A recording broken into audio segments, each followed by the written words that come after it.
vemos la palabra psicodélicos en grandote y terapia asistida con en chiquito, ¿no? Entonces, ahí creo que se desvirtúa un poquito o en gran medida que esto viene en paquete, que no porque te metas un LSD o te metas una ayahuasca o te metas un hongo, per se va a haber un proceso de sanación. Él es José Casas, economista por formación, sanador por convicción. En este episodio, José nos comparte todo acerca de los psicodélicos. Nos cuenta experiencias, nos explica qué son los psicodélicos y cómo utilizarlos adecuadamente en un proceso terapéutico. Nos da recomendaciones para las personas que están pensando entrar en un proceso de estos, así que no te lo pierdas, que está increíble. Esto es De Dientes para Adentro. De Dientes para Adentro, escudriñando las grandes historias de nuestros pacientes. Hola, yo soy Ricardo Mitrani. Y yo soy Jack Goldberg y hoy estamos muy emocionados porque estamos con José Casas. Él es terapeuta certificado en el uso de psicodélicos y plantas medicina, empresario que aparte está entrenado en chamanismo, trauma y estrés postraumático. Es fundador asociado del Reborn y realmente es un placer tenerte aquí con nosotros, José. Tengo que decirlo, José es mi terapeuta, yo voy a terapia con él y es realmente un placer tenerte aquí con nosotros para compartir este espacio. Muchas gracias, José, y bienvenido. Bienvenido, José. No, hombre, muchísimas gracias a ustedes. Gracias a todos los que nos están escuchando. Pues vamos a arrancar con la primera pregunta que queremos hacerte, mi querido José, es ¿quién se casa con una mujer porque se lo dijo una planta en un viaje? Cuéntanos esa historia. Bueno, esta historia, más que casarme porque me lo dijo una planta, se remonta a la primera experiencia que yo tuve con una planta sagrada, que fue una ceremonia de ayahuasca hace aproximadamente 9 años. Fue un proceso muy, muy interesante porque fue en el contexto de un retiro donde hubo todo un proceso de preparación, dieta, en fin, trabajo de meditación, trabajo de reflexión, autoobservación, etcétera.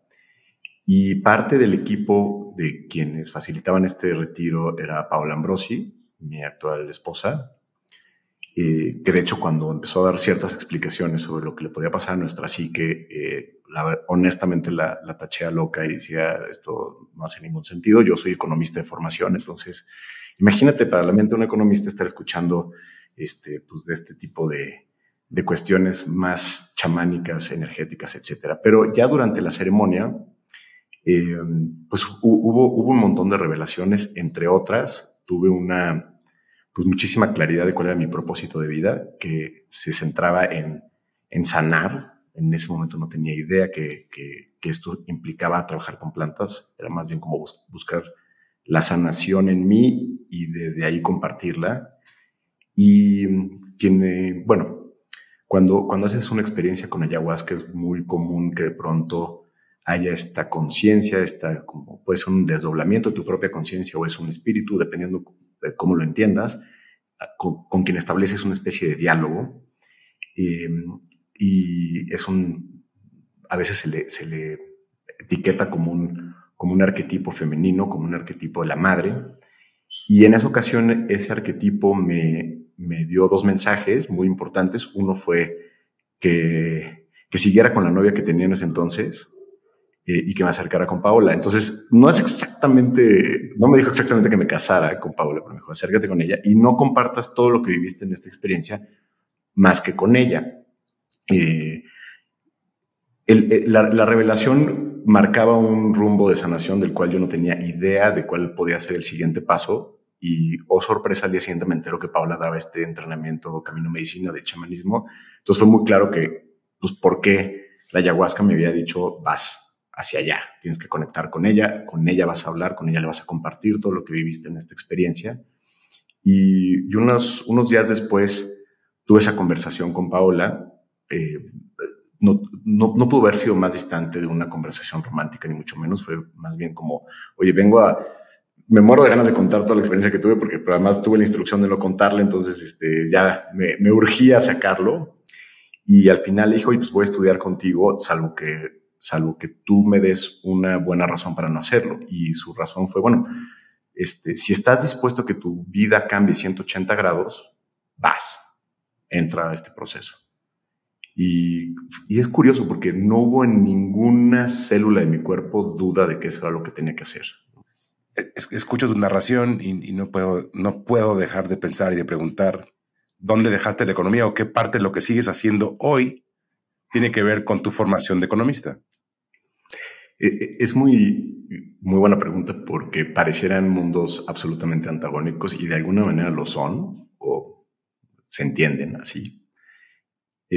Cuando yo empiezo este proceso, yo me dedicaba a negocios, tenía un grupo de restaurantes, además daba consultorías, asesorías siempre en cuestiones estratégicas, financieras, etc.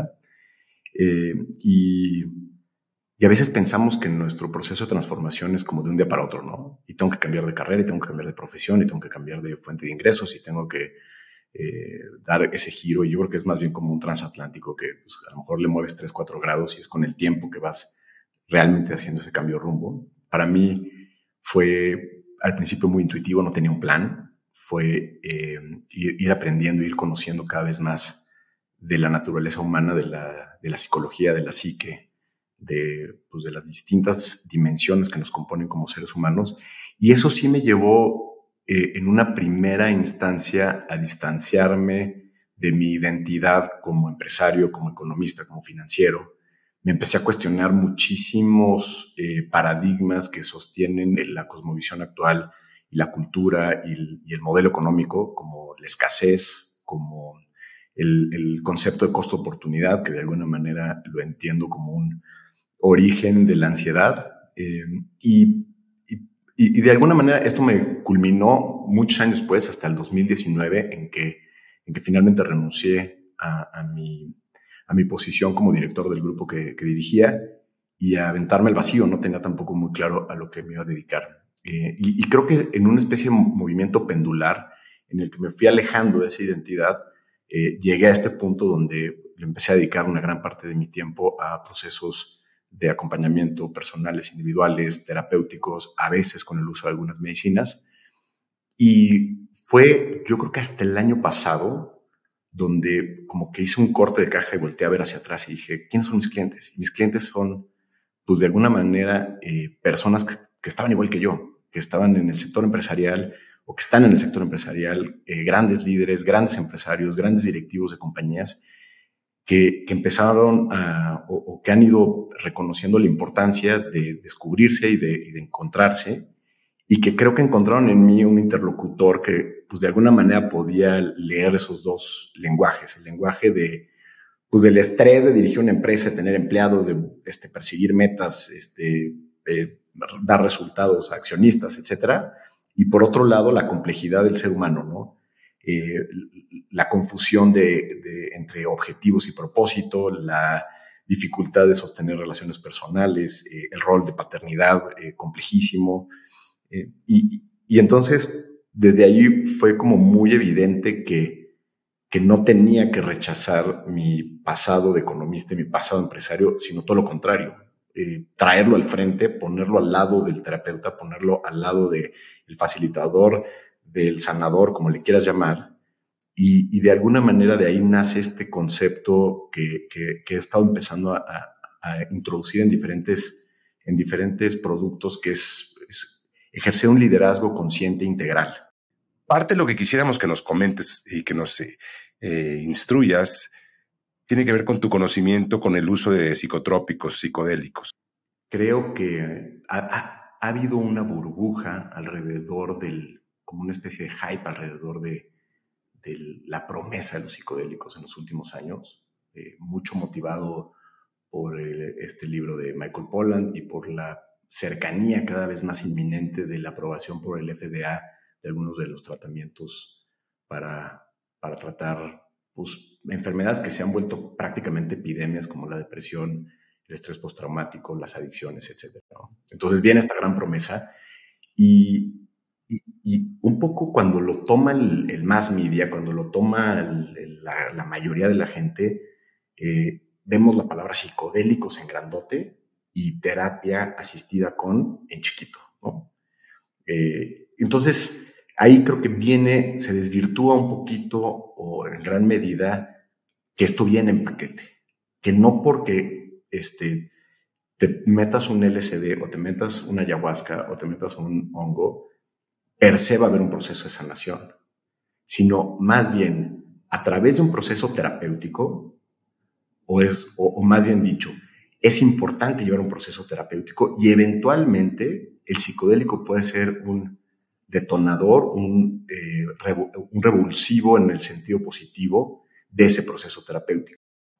¿Podemos dar un paso atrás y que nos expliques más bien qué es un psicodélico para los que nos están escuchando y de estos que hablas, cuáles se consideran un psicodélico? Son sustancias, algunas provienen de fuentes naturales, algunas provienen de fuentes sintéticas. Las más conocidas serían el LSD, la psilocibina, que es la sustancia activa que está en los hongos mágicos, la mescalina, que es la sustancia activa que está dentro del peyote y el San Pedro, que son dos cactus, el DMT, que es otra sustancia que se puede obtener de manera sintética y que también está en las glándulas de un sapo que apareció en Sonora, que es el Bufo alvarius, pero también en la chacruna, que es una planta que mezclada con otra liana que se le conoce como ayahuasca, crean este beberaje que tradicionalmente se ha utilizado en la Amazonía, que es la que conocemos como ayahuasca.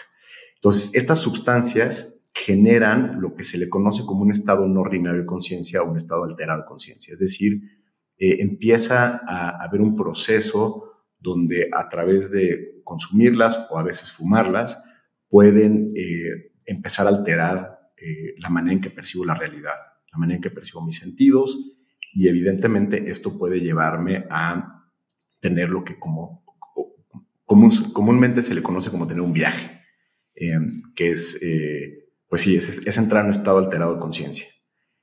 Este proceso se da a través de la estimulación de ciertas áreas del cerebro. La mayoría de estos psicodélicos simulan molecularmente la serotonina, entonces a través de los recaptadores de serotonina que entran al sistema nervioso central, y ahí hacen una serie de cosas que pues, materialmente se han observado, se activan ciertas áreas, se desactivan otras, que permiten de alguna manera transformar esa percepción. Perdón, José, y cuando hablas de la acción que tiene esta medicina, esta sustancia, y que hablas de que esto coloquialmente se conoce como el viaje, uh-huh. ¿Qué hay de todo eso que escuchamos también tan coloquialmente que, oye, es que fulanito se quedó en un viaje? Por favor, danos claridad en relación a esto. Un mal viaje. O un mal viaje. Eso peor todavía, ¿no? Bueno, es que en este proceso de alteración de la realidad y desde una perspectiva como la comprendemos, que es un expansor de mis sentidos y de mi psique, puede existir lo que técnicamente se le conocería como personas que tienen quizás propensiones a tener algún tipo de psicosis o a tener esquizofrenia o que incluso con algún trastorno de bipolaridad, el impacto que tiene la experiencia de lo que revela a veces el psicodélico es tan fuerte que puede generar este efecto, ¿no? El entrar en un estado de psicosis o el entrar en un estado incluso o detonar una esquizofrenia. Por eso es bien importante recalcar y volver a recalcar que esto no es para todos. Que quien haya tenido antecedentes de esquizofrenia o de algún tipo o que haya tenido algún tipo de psicosis en el pasado, no es candidato a hacer este tipo de sustancias. Y no es candidato a hacerla no en un contexto ceremonial y terapéutico. No lo debería hacer ni en una boda con un chocongo y probablemente cuidar muchas de las sustancias que alteran la conciencia, porque estas las alteran de cierta forma, pero también hay el alcohol, marihuana, etcétera, ¿no? A ver, José, un par de cosas aquí que dices que son muy interesantes. Sí. La primera es, hablas de personas que están diagnosticadas con algún proceso psicótico. Uh-huh. ¿Qué hay de algunos medicamentos que están tomando posiblemente para atender otras patologías que pudieran potencialmente contraponerse con el uso de psicodélicos? ¿Cuáles son esos medicamentos que son fundamentales que el paciente entienda que se contraponen y que esto hace contraindicado el proceso terapéutico con psicodélicos? Las que son así de cajón son los medicamentos psiquiátricos, particularmente los antidepresivos, porque los antidepresivos generalmente inhiben estos recaptadores de la serotonina. Y también desde la perspectiva psicológica inhiben el proceso emocional que está detrás de la depresión. Lo congelan, vamos a ponerlo así, ¿no? Entonces, desde la parte médica, 100% contraindicado antidepresivos, ansiolíticos, antipsicóticos, eso de cajón. Hay diferentes... Si alguien los tomó y ya los dejó de tomar, ¿cuánto tiempo debe esperar? ¿Cómo está el tema? Desde ciertas perspectivas médicas se pueden dejar una semana, 2 semanas antes. Yo no estoy de acuerdo. Yo creo que un proceso de retiro de estos medicamentos llevan a la persona a un proceso de inestabilidad emocional y inestabilidad psicológica que requiere de una atención y requiere hacerlo con toda la calma y con todo el tiempo posible. Si toma 2 meses, 6 meses, 8 meses, yo trabajo con personas que están en ese proceso de dejar el medicamento y no hay fecha para hacer la ceremonia hasta que la persona no empiece a encontrar una estabilidad sin el medicamento. Porque de otra manera déjame ponerlo así, es como tomar el proceso de la persona que está congelado con el antidepresivo. Imagínate un pedazo de carne congelado y lo metes al microondas. No va a salir algo bueno de ahí, ¿no? Entonces necesitas descongelar el proceso, necesitas quizás atacarlo desde una perspectiva psicológica o acompañar a la persona para ir descubriendo la naturaleza de la herida que está detrás de esa depresión.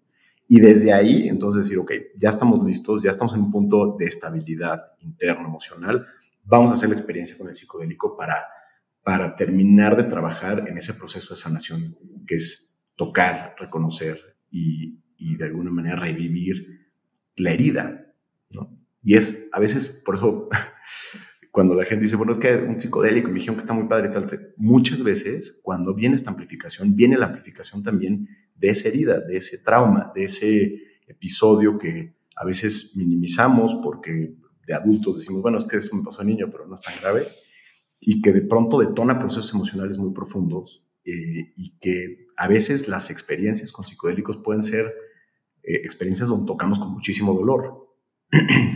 Entonces, es para mí muy importante entender que cuando lo estamos haciendo con el propósito de sanar, a veces los procesos más sanadores son los que nos llevan a atravesar ese dolor, que nos llevan a tocar con ese dolor.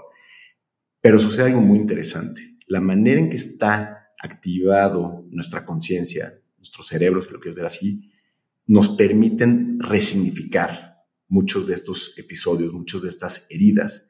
Y ahí es donde viene un proceso de sanación muy profundo, a través de, pues realmente de un cambio de narrativa, ¿no? De poder, déjame ponerlo así, imagínate que pudieras entrevistarte con 70 psicólogos, los más fregones en su campo, que les cuentes toda tu vida, que tengan todas las preguntas y que ellos se fueran a un cuartito con el mejor productor de cine y crearan una ficción alrededor de tu vida, ¿ok? Que crearan una película increíble que no es tu historia, o sea, no es literalmente tu historia, pero es una analogía similar con personajes, con situaciones que van a resonar en ti. Y después tú ves esa película y esa película entonces te permite de pronto darte cuenta de cosas que desde tu narrativa, desde tu linealidad, desde cómo tú te has contado la historia no podías ver. Y ahí es donde yo creo que viene un proceso muy profundo y el gran regalo que tienen estas experiencias cuando nos permitimos resignificar nuestro pasado, nuestra herida. Parecería como que hay esta pugna o esta desacreditación entre mucha gente del mundo de la psicología hacia aquellos terapeutas que no tienen la formación, digamos, académica, habitual, convencional. Uh-huh. Entonces, me parece que lo que sería muy revelador para la audiencia es que nos des un poquito tu perspectiva en relación a quién está capacitado y qué se requiere de estar capacitado para poder ofrecer, número uno, esta terapia que tú das, y número dos, el uso de sustancias que llevan al paciente a un estado no alterado de conciencia. Claro.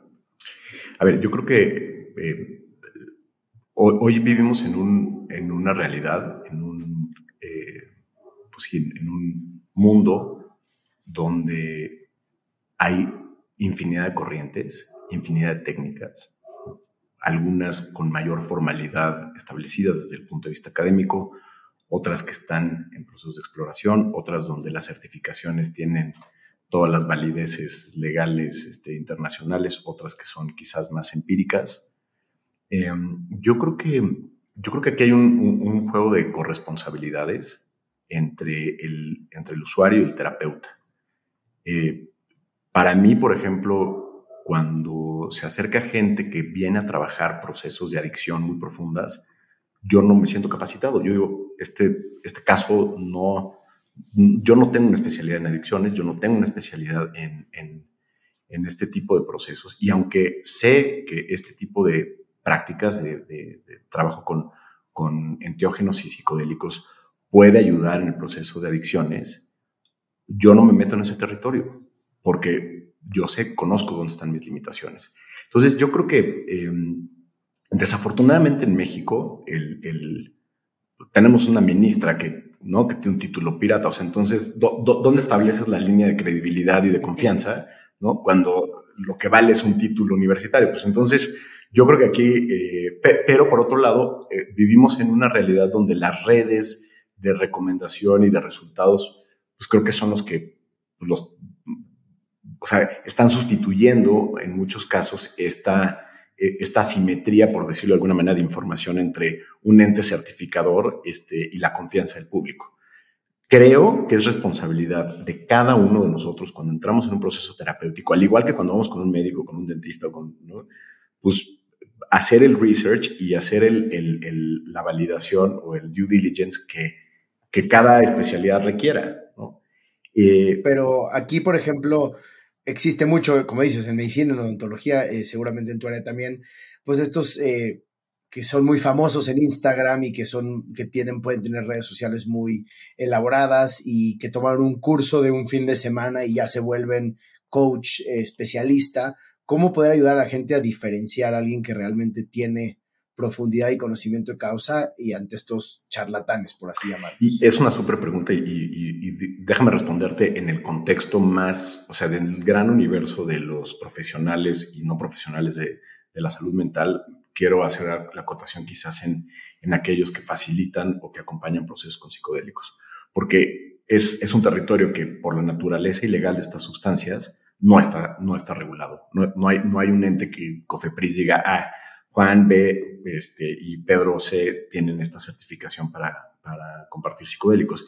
Y no solo eso, hay un montón de cursos y de certificaciones que ya empiezan a suceder en Estados Unidos que prometen tomar que a través de tomar estos cursos tú te vas a convertir en un facilitador para psicodélicos. Entonces, yo te haría la pregunta, ok, si yo te digo, voy a manejarte, te voy a llevar en paseo en una avioneta y es la primera vez que vuelo la avioneta y tengo un título que saqué vía Zoom de cómo navegar una avioneta, pues igual dirías, fuck it, no estoy tan seguro si es como el lugar donde más seguro me voy a sentir. Entonces, de hecho, me ha pasado que he tenido algunas personas que se acercan conmigo a decir, quiero tener una experiencia con psicodélicos porque ya estoy certificado, pero nunca he tenido una experiencia. Y entonces es literalmente, es decir, o sea, quiero que me acompañes en mi primer viaje de avioneta para completar mi proceso de certificarme como aviador. Entonces, para mí es muy importante, y aquí creo que es muy pertinente que las personas que no hayan tenido ningún tipo de experiencia y que no tengan como contexto alrededor de esto, que sí empiece a haber una cultura de cuestionamiento, de aprender a hablar con los facilitadores, preguntarles cuáles son tus medidas de prevención de riesgo, cuáles son tus medidas de seguridad, cuántas personas van a estar en la sesión o en la ceremonia en la que voy a participar, en cuántas ceremonias has estado, a cuántas personas has guiado. Eso, José, eso es justo lo que quería yo preguntar, ¿no? Pensando en la analogía de la avioneta o del paracaidista, ¿no? ¿Cuántas veces tienes que lanzarte en tándem para poder hacerlo tú solo? ¿Existe un número mágico aquí? Yo creo que no, pero yo no me metería con un facilitador que no haya estado por lo menos en unas 100 sesiones. O sea, que tenga la experiencia de haber estado acompañando, facilitando, incluso experimentando, ¿no? Esas propias sustancias. Y dije 100 por decir un número alto, o sea, tampoco me tomen así el número face value, pero sí he sabido de gente que dice, hice 2 ceremonias de hongos y un día le compartí a mis amigos y entonces, pues ya va a ser una ceremonia. Oye, porque 100 me pareció así en plan ya María Sabina, ¿no? Pues, o sea, ¿cuántas horas vuelo necesitas para tener una licencia de aviador? No son 100, ¿no? Deben ser bastantes más. Claro. Pero, ¿y por qué? ¿Por qué el número? ¿O por qué un número elevado? Porque te puede ir muy bien en 20, te puede ir muy bien en 30. Todo el mundo sale feliz, te dicen, me cambiaste la vida, qué bonita experiencia, tal. Pero las que valen es cuando se te apaga un motor, es cuando de repente el piloto o el sistema de navegación dejó de funcionar, cuando empiezas a tener una situación de crisis, cuando una persona entra en un proceso muy difícil, en lo que decía Jack hace ratito, que es un mal viaje. O sea, hay personas que pueden entrar en un brote psicótico durante una sesión. Por más que hayas hecho todo el risk prevention y todo el assessment de la persona, pues siempre existe ese riesgo. Y quieres estar, cuando tú vas a ponerte en esa posición de tantísima vulnerabilidad, con alguien que sepa qué hacer en ese tipo de situaciones, ¿no? O sea, no quieres estar nuevamente en una avioneta con un piloto que ha volado 100 horas, en aire abierto, sin nubes, sin tormenta, y que de repente haya un huracán y se le caiga un motor, ¿no? ¿Qué va a hacer ese piloto? Pues va a entrar en pánico y probablemente acabe en un accidente más grave, ¿no? Claro. Ahora, hablas mucho del concepto de sesión y de ceremonia. ¿Podrías explicarnos qué diferencias hay y profundizar un poquito en qué es este concepto de ceremonia para los que se están preguntando esto? Creo que, o sea, el uso con fines de sanación, con fines de llevar un proceso terapéutico o de acompañar un proceso terapéutico con psicodélicos, no es algo nuevo, es algo que se ha venido utilizando en prácticamente pues, todas las culturas ancestrales en diferentes lugares del mundo, con diferentes tipos de sustancias que alteran la conciencia. Y quizás la forma más justa de hacer esta separación es que quizás una ceremonia, pues de alguna manera involucra parte de estos elementos, parte de esta cultura, parte de esta cosmovisión, de la cultura que lleva haciendo esta práctica, digamos, de manera milenaria o con una tradición. Esto involucra la integración en el proceso o en la experiencia de elementos ritualísticos, de la incorporación de ciertos elementos, de ciertas, pues sí, de abrir el espacio a quizás elementos espirituales, elementos místicos propios de esa cosmovisión. Cuando la psicodelia llega a Occidente en los años 50 y se convierte también en un elemento que se integra a estos procesos de tratar de entender mejor los procesos de salud mental, pues los primeros experimentos con LSD en los 40, 50 en las universidades de Europa, pues se hacían en un cuarto blanco con una persona con, ya sabes, con estos temas de encefalogramas, luz, sin música, doctores con bata, y de repente pues se empezaron a dar cuenta de, oye, empieza a haber una toma de conciencia, de decir, aquí hay algo que también afecta. No solamente el proceso terapéutico, no solamente la sustancia o las dosis, sino también un tercer elemento que es el set y el setting, que es el set es la intención con la que la persona lo está haciendo y el contexto, o sea, el lugar, el espacio. Entonces empieza a haber una cercanía o se empieza a generar este acercamiento entre integrar elementos de ceremonia a lo que son procesos terapéuticos o sesiones terapéuticas. Entonces yo te diría que hoy el lenguaje casi empieza a ser un poquito indistinto. Yo me refiero a una ceremonia, generalmente, pues ella es mi léxico personal, cuando estamos hablando de un grupo de personas, donde le estamos poniendo una contextualización, donde trabajamos desde una visión un poquito más integrativa de elementos no solamente psicológicos, fisiológicos, sino también espirituales y quizás chamánicos. Y quizás unas sesiones cuando pues es un proceso más individualizado, con quizás algunas sustancias que no tienen este componente o que no trabajan con un ritual, como puede ser sustancias que tienen que vienen de un proceso más sintético, como el LSD o como el MDMA, que también se puede trabajar en este sentido, ¿no? Pero la línea yo creo que cada vez se va a hacer más borrosa, y creo que para bien, aunque hay algunas personas que apelan a esta apropiación cultural y todo esto. Creo que hay maneras de integrar a las culturas ancestrales en este proceso, darles su lugar, ponerlos en el micrófono, escuchar su sabiduría, pero muchas veces eso se contrapone con esta otra visión científica de no, pero a mí dime, en un estudio del FDA, con cuántas sesiones puedo sacar y con qué porcentaje de éxito va a sacar una persona de la depresión. Entonces, creo que los psicodélicos están entrando, o estos procesos de terapia con psicodélicos, creo que se están posicionando justo en esta frontera entre lo científico y lo espiritual. Hablabas del chocongo y cada vez se oye más que de manera lúdica la gente va a bodas, fiestas, raves y consume chocongo 100% con una finalidad lúdica, una moda, ¿no? Y otra vez, Jack y yo no somos ni promotores, ni tampoco somos nosotros quienes, ni la FDA que está diciendo quién y cuándo debe de hacerlo, pero sí nos gustaría que nos des un poquito de guidelines, ¿no? ¿Cuándo hay que hacerlo? ¿Cómo hay que hacerlo?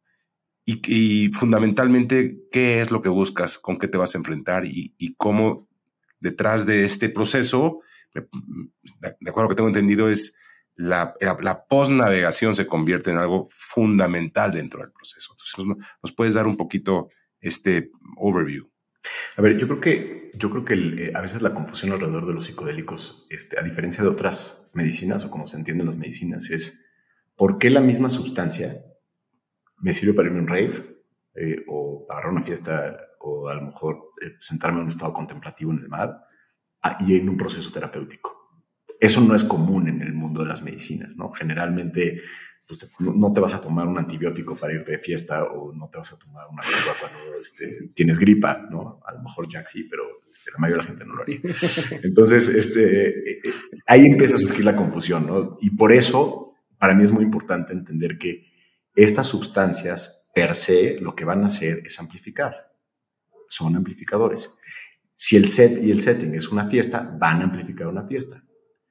Si el setting es un proceso terapéutico, van a amplificar el proceso terapéutico. Ahora, si estoy en una fiesta y lo combino además con otra sustancia, como es el alcohol o la marihuana u otras sustancias que activan otros procesos, el alcohol que es un depresor, el alcohol que a veces saca, ¿no?, la parte como de la nata de los procesos no bien integrados pues de mis cuestiones emocionales o psicológicas, ¿no? Cuando ves a alguien borracho, generalmente no ves a alguien más consciente, ¿no? Generalmente empieza a salir lo que yo llamaría la sombra de la persona, y ahora métele un chocongo y amplifica eso, ¿no? Entonces, yo creo que vamos a vivir una transición en el tipo de drogas y en el tipo de sustancias que utilizamos para divertirnos.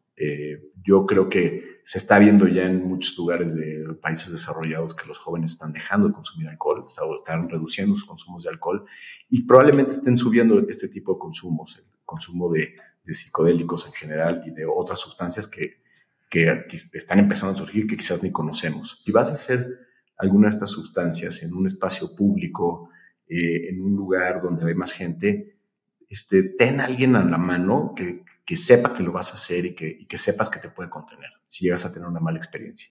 Claro. Vale la pena mencionar, José, que tú lo dijiste hace rato, que estas sustancias, por lo menos en México, son ilegales, ¿no? Entonces, también cuidar esa parte. Este concepto que hay detrás de estas medicinas ancestrales, soltar y rendirse, ¿no? Y esta idea que la medicina te enseña lo que te tiene que enseñar. ¿Nos puedes dar un poquito más de profundidad en este contexto? Se habla mucho de soltar, del desapego como el vehículo para entrar al verdadero territorio de la sabiduría. Si quieres conectar con la sabiduría interna de tu conciencia, y las plantas son un vehículo, no son la sabiduría en sí, aunque te traen mucha sabiduría, es necesario rendirte al no entendimiento, rendirte a no comprender, ya soltar esas respuestas que buscamos incansablemente y decir incluso, pues o incluso abrirnos a la posibilidad de que las preguntas sean abiertas. Cuando trabajamos en un proceso de preparación para hacer una sustancia psicodélica, hablamos mucho de intención, no de qué quieres trabajar, no cuáles son los objetivos de una sesión con psicodélicos, sino cuál es tu intención. Cuando hablamos de intención, yo lo entiendo como el para qué lo estoy haciendo, ¿no? Y no nos vamos a alejar mucho de ciertas respuestas como conexión, amor propio, confianza, seguridad, reconciliación, propósito. Entrar a una sesión con psicodélicos con una pregunta cerrada, ¿no? ¿Debo hacer esto? ¿No debo hacer esto? Sí, no, tal. Desde mi perspectiva, y esto es muy subjetivo, es pues de alguna manera dejar de lado la gran oportunidad de una respuesta que quizás está 4 niveles más profundo, pero que va a ser muchísimo más resolutiva, no solamente en ese aspecto que a veces la mente del ego quiere atender, ¿no? Y te puedo mencionar muchísimos ejemplos. Tuve, por ejemplo, una paciente que estaba con esta gran duda de si se tenía que divorciar, ¿no? Entonces, sí, no. Y entonces, bueno, todo un proceso y era realmente algo que la atormentaba, ¿no? Y hicimos una sesión individual y durante todo su viaje no salió el tema. No salió si tenía que divorciarse, o sea, entonces sale un poco como desconcertada, ¿no? ¿Y esto qué? ¿No? Y entonces fuimos explorando lo que había venido en la sesión y fue muy interesante porque mucho de lo que esta persona vivió fue la reafirmación de su femenino, la fortaleza, pudo ver su linaje, pudo entender ciertos patrones que se repetían en su experiencia de vida, pero también pudo conectar con su fuerza como mujer. Y 2 o 3 semanas después, o sea, realmente un tiempo muy corto después de la sesión, se despertó un día a las 2 de la mañana, ¿no? Con su ahora ex esposo y le dijo, ya se acabó esta relación. Con una absoluta certeza, con una absoluta convicción de que eso es el siguiente paso. Entonces, es curioso porque a veces no nos da la respuesta que queremos, pero si estamos abiertos y soltamos, nos va a dar la respuesta que necesitamos. Wow. Pues qué bonita forma de terminar este episodio, mi querido José. Gracias por expandir nuestra conciencia, gracias por llevarnos por este viaje de entendimiento, por compartir toda tu sabiduría con nosotros. Realmente fue un privilegio tenerte aquí con nosotros el día de hoy. Para la gente que quiere saber más de ti y contactarte, ¿dónde te pueden encontrar? Bueno, estoy en Instagram como @casasjose, casas con las 2 S's. Y el proyecto de Feel Reborn, que es donde hacemos programas de acompañamiento para grupos, es @Feel, como de sentir, Reborn. Muchísimas gracias, José. Gracias a todos los que nos están escuchando. Gracias por seguirnos. Recuerden suscribirse en las plataformas YouTube, Spotify para que le lleguen los anuncios. Cada lunes sacamos un episodio nuevo. Muchísimas gracias por su tiempo y hasta la próxima. José, ha sido un placer. Gracias, queridos. Lo disfruté muchísimo. De dientes para adentro, escudriñando las grandes historias de nuestros pacientes.